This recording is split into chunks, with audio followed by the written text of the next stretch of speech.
Welcome back. If you caught the last video, you'll know that we were talking about one of the three pillars of videography and photography for creating the best image possible.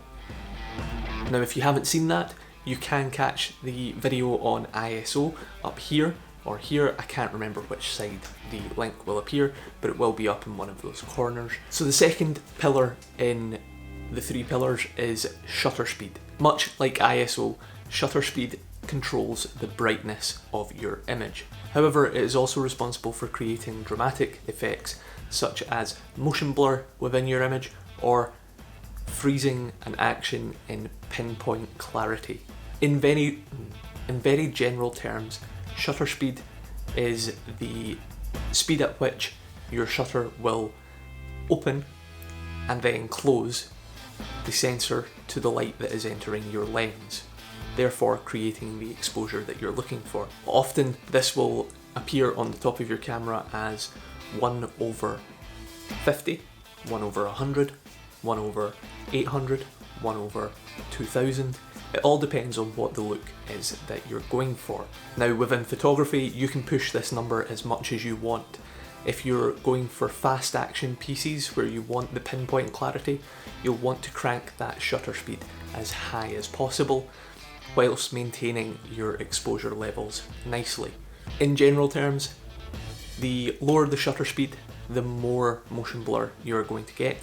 The higher the shutter speed, the more clarity you will get in a fast moving image. Within videography, you have a little more rigid guidelines compared to photographers who can shoot at any shutter speed possible with the aid of a tripod and a remote release shutter cable. For photography, you generally want to keep the shutter speed to a 2:1 ratio, whereby if you're shooting at 24 frames per second, much like I am now with the general movement that you see within cinema, you will be shooting at 1/50. If you're shooting slow motion pieces, you'll want to shoot at 1/240. Now, there is occasions where this does differ. If you're run and gun shooting in vlogging styles and you're trying to capture that moment and the essence of that moment and don't have the time to fiddle around with other aspects of the camera to get the perfect exposure, you can over crank the shutter if you're in an extremely bright environment and slightly under crank.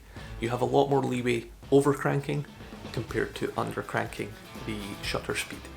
So that is shutter speed in a very condensed format. If you do have questions on the topic of today's video, please don't hesitate to leave a comment down below and I will be happy to help. If you would like to know when the final video of the three pillars of videography and photography comes out, please consider clicking that subscribe button.